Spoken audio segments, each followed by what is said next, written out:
This is the second video in the series for Excel 2013. So in the first video we talked about creating a new Excel file, editing, entering, saving.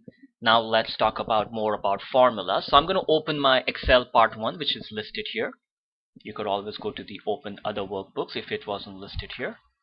And I'll click on File, Save As, and I'll go to Browse. And I'll save it as Excel part 2 because this is for video part 2. And I'll click save. So any changes I do will be affecting the part 2. And so the last time what we did is in the first video is I started with the basic calculation, which is equal A1 plus B1 plus C1 plus D1. And just remember, you don't do any plus signs after this. And then I'm just going to highlight this and delete them. Now what I'm going to do is I'm going to double click on this E1 so I can modify the formula, and I'm going to remove the plus sign between B1 and C1, and I'm going to replace it with the multiplication sign. Now if you look at this calculation, you would think the result, what will be the result be? So you're thinking A1 plus B1, 2 plus 3 is 5, 5 4 is 20, 20 plus 1 is 21. But let's see, if I use the check mark enter, I get the result 15. So why is this case? So to understand this, I'm just going to come to sheet 3 as I've typed something there. This acronym BEDMAS, BEDMAS. So this is like a math rule which says when you have more than one operation, so the multiplication and addition, these are called operation.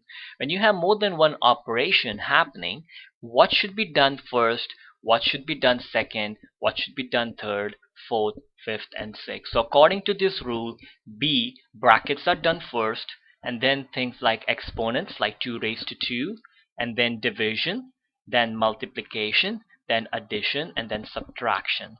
I'm going to come back to sheet 2. Now in this formula, I'm just going to double click it. I'm doing addition and multiplication. So according to the rule, multiplication is done first. So it does 4 3s are 12, and then it goes to the left and starts doing the rest of the calculation. So 12 plus 2 is 14, 14 plus 1 is 15, and that's why I get the result 15 here. So you can try to understand the rule, that's a good thing, but if you wanted more control over your answers, just try to understand brackets, because brackets are always done first. So now if I wanted that result to be 21, I can double click here and I'll add the brackets around A1 and B1. So you use shift and 9 and shift and 0 to add the brackets. Now I get the result 21. So same calculation, different results.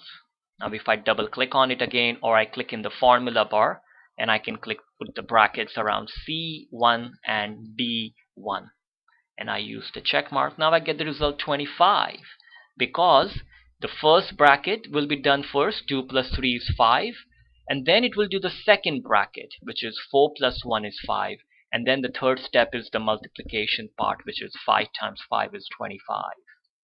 I can do one more variation. If I remove the brackets around A1 and B1 and I use the check mark, so I stay in that cell so I can keep looking at my formula part. Now it gives me the result 17, because this part is done first, C1 plus D1, which is 4 plus 1 is 5. Then it does the multiplication, because multiplication comes before addition. So 5 3s are 15, 15 plus 2 is 17. Okay. So that's the way Excel calculations work, and this is not an Excel rule, this is a math rule, so it's nothing to do with Excel. So we're going to continue doing some more formulas in this video. So now I want to tell you about what is known as a function. Functions are predefined formulas. So let's understand a little more with an example. So up here I had done the calculation equals A1, B1, C1, D1. But say for example, I had lots of numbers. I had some numbers in E1, F1, G1, H1. all the way up to Z1, and I wanted you to do a calculation here to add all of those numbers together. Now if you had to do it, that will take a long time. You'll have to type A1 plus B1 plus C1 plus D1 plus E1, and that will take a long time. So to solve these problems, functions come into play. So there is a function called sum. Sum stands for summation. There is a function called average, so you can do averages together. So I'll show you how these functions work. So whenever you do a calculation, you have to start with an equal sign. So I'll do it here. Up here, I'll do a function where I want to add A1 to D1 together using a function. So I'll type equal SUM, and I start the bracket, and I put A1 colon D1, D for David, and I close the bracket, and I use the check mark, enter, and I get the result 10. Okay. So I could do this calculation anywhere I wanted on this sheet. I could do summation of A1 colon Z1, doesn't matter. So you see the structure of the formula.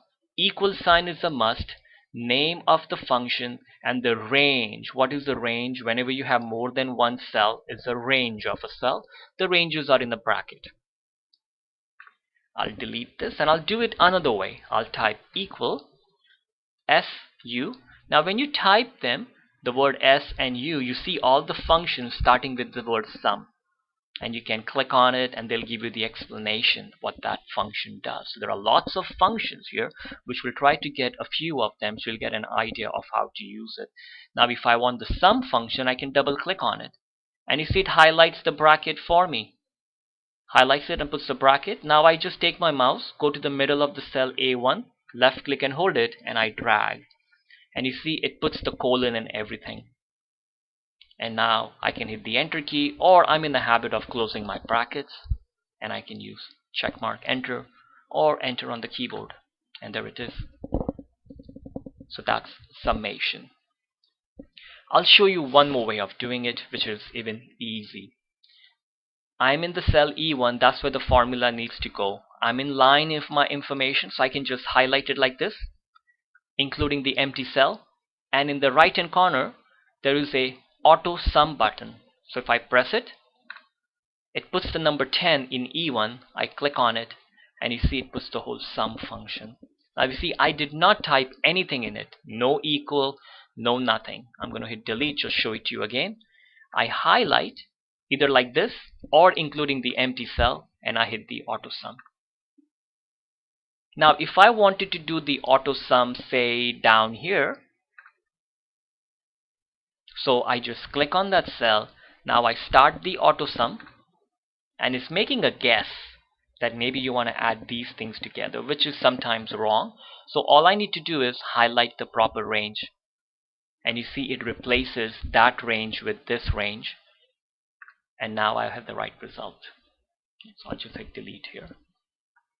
Now say up here I want to do an average function, so I'll type equal AVE, and you see the word average shows up, so I don't make a mistake. I can double click on it, and now I can highlight the range, and I can close the bracket, and there it is. So I got 10 divided by 4, which is the average of those 4 cells. So in one step I'm able to do 2 different things. I'll show you the other way of doing average. Next to the auto sum, there is a drop down button. There is a function, the average. I click it. You see again it makes a guess that I'm on average of this, which is wrong. E1 is already highlighted, so I can now start highlighting it like this, and then I hit enter. Now the same way, I'll go to the next cell. In the drop down button I can choose max. I'm going to highlight the range, and I'm going to hit enter. So max means show me what is the highest value in that range. I can go to the next one. I can start the min. Again makes a guess, which is not what I want. I want minimum of these 4 cells, so I highlight it and I use check mark, so it tells me the lowest value is number 1. So you can highlight any range you want. The only thing to remember that your calculation cannot be within the range. So I'll show you what I mean. So if I'm just going to highlight this. So if I highlight this whole range, that is fine.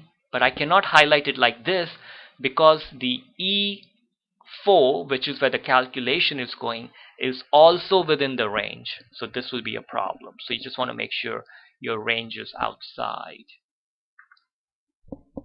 Now if I type a number here, 100, should have changed A1 to D9.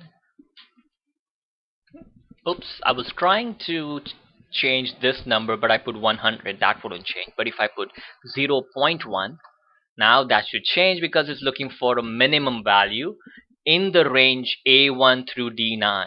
So it's looking in this range. So that's what this is. Okay, so I'll just delete that. So this is the idea of doing functions. So I'll just add an extra element to it. So I'll just click here and I'll add some more numbers. 7, 8, and then 9. Now what I want to do is, up here, I want to do a summation of these 4 cells and also these 3 cells in one click. But I don't want to do a summation of this whole range, not the stuff in the middle. So this is what will be called discontinuous range. This is one range and this is another range. Now what happens is, when you try to highlight this range, you lose that highlight. To fix that problem, you can hold the control key on the keyboard and you can highlight this. So they both stay highlighted. Now this control button can be used even in Word when you want to highlight different headings. So you highlight one, hold the control button, and then you highlight the second one. So I'll click here and I'll start the auto sum because I want to do summation. You can do it manually too by typing equals sum. It's up to you. I start the auto sum. It makes a guess which is wrong. So I'll highlight the first one. Now I'll hold the control button down on the keyboard and I'll highlight the 7, 8, 9, and you see it puts a comma there and it highlights the rest. And if I use check mark, I get the result 24. I'll show it to you one more time a little differently. I'll start the sum. I'll highlight the first range. Now if you did not want to use the control button, you just put a comma yourself on the keyboard and then highlight the 7, 8, 9. And then I can hit enter. The same way you can do it for average. So I can start the average function, highlight the first range, hold the control, and then highlight the second range. Okay. So you can use it for anything, wherever you want it.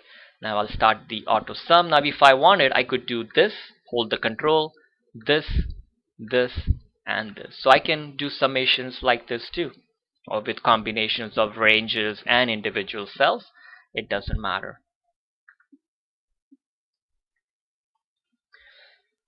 Now just to explain to you how these things can function even more, I can do summation of one range and I can subtract the summation of another range. So I can do equal sum, start the bracket, I highlight this range, I'll close the bracket, then I can put a minus sign and I can put sum again, start the bracket, and I can highlight the second range. So you see what I'm doing is I'm trying to do summation of a range minus summation of another range. So this is important that both the sums have to be there in front of the ranges. So if you put a range and you don't have a function in front of it, let's see, you will get some kind of an error message. So usually you get an error message. I don't know, maybe in this 2013 it's tried to fix the problem. So usually you have to put the word sum in front of it. And now you see this is what the actual answer is. Before I had the result 2, which I don't even know where that came from because the Excel program doesn't know what to do. Now you can do anything like that. You can do summation of a range minus average of a range. Till the time you follow this protocol, you are okay. Now if you ever wanted to see what formulas you have applied on your screen, because right now you don't know which cell has a calculation and which cell has a number, because you'll have to click on the cell and then you'll have to look at the formula bar. So if you wanted to see it all together, you go to the formulas tab and in there you see a button called Show Formula. And when you press it, now you see I see my formulas on my screen. Now when you are done, you need to make sure that you turn the show formulas off, otherwise I'll keep doing my calculation and I will not see the results of my calculation. So you press it, now it comes back to the screen again, and I can come back to the word home. I'll just do one more thing in this video, which is called fill handle, and then I'll end it. So I go to a new sheet by pressing this plus sign on the bottom, and I'll increase the zoom, the plus sign in the right hand corner. Now I'm going to type some things here. So I'll type Monday, Jan, Q1, and I'll put some numbers here. Say 2001, 2002, and then I'll put 1, 2, and then 2 and 4. So this is Monday. Now what I want to do is I want to put Tuesday here, Wednesday here. Now you could do it, type it yourself, or you can use a feature in Excel which is known as fill handle. So I'm going to increase the zoom a little bit more. Now you see in the corner here there is this tiny square, and when I point to it, it becomes like a tiny plus sign. That plus sign is called a fill handle. When I left click and hold the left click, when I see that, I drag, and you see it fills up to Sunday. If you drag even further, it will put Monday again. Same thing I'll do with Jan. I point to the corner, look for the plus sign. Now you got to be careful that you don't use this. You see, this is not fill handle, and this is not fill handle because that is used for highlighting. So don't confuse the concepts. Now if I go to the corner, there is the plus sign, I can drag it. If I went further, it will put August. Now if I had typed the whole word January, it will put the whole word February. The same way here, if I had put MON, it would put TUE, and so on and so forth. For the Q1, again, I point to it. So you see there are 4 quarters in a year, then it goes back to 1 and 2. I can do the same for the numbers, but the problem is if you try to do it on one number, so I'll try to do it, it will copy only that number. So this is good if you wanted to copy the same thing. So I'm going to hit undo. But in this case, what I want to do is I wanted to do 2001, 2002, 2003. I wanted to do an increment of 1. For this to work, you have to highlight both the cells together. And now you look for fill handle, and then you drag. So you see, Excel understands when you highlighted both that you need to do an increment of 1. Now if I want, I can highlight these 4 cells all together. I could even do it all of these together. Now I look for fill handle and I can drag. So you see, wherever there was the increment of 1, there is increments of 1. Wherever there is increments of 2's, there is an increment of 2. So this is kind of known as a linear progressions. So you can create these type of linear progressions. If I had 3 and 6, I'll put 3 and I'll put 6 here. And if I highlight both and I use fill handle, now it will do increments according to that. 3, 6, 9, 12. I'll just hit the undo button to come back. So that's it for this video. In the next video, I'll continue on with an example of fill handle and also some more with the formula calculations. Thank you for watching. And I'll go to browse and I'll save it as Excel part 2 because this is for video part 2. And I'll click save. So any changes I do will be affecting the part 2. And so the last time what we did is in the first video is I started with the basic calculation, which is equal A1 plus B1 to sheet 3 as I've typed something there. This acronym BEDMAS, BEDMAS. So this is like a math rule which says when you have more than one operation, so the multiplication and addition, these are called operation. When you have more than one operation happening, what should be done first, what should be done second, what multiplication sign. Now if you look at this calculation, you would think the result, what will be the result be? So you're thinking A1 plus B1, 2 plus 3 is 5, 5 4 is 20, 20 plus 1 is 21. But let's see, if I use the check mark enter, I get the result 15. So why is this case? So to understand this, I'm just going to come plus C1 plus D1. And just remember, you don't do any plus signs after this. Okay. And then I'm just going to highlight this and delete them. Now what I'm going to do is I'm going to double click on this E1 so I can modify the formula. And I'm going to remove the plus sign between B1 and C1. And I'm going to replace it with. This is the second video in the series for Excel 2013. So in the first video we talked about creating a new Excel file, editing, entering, saving.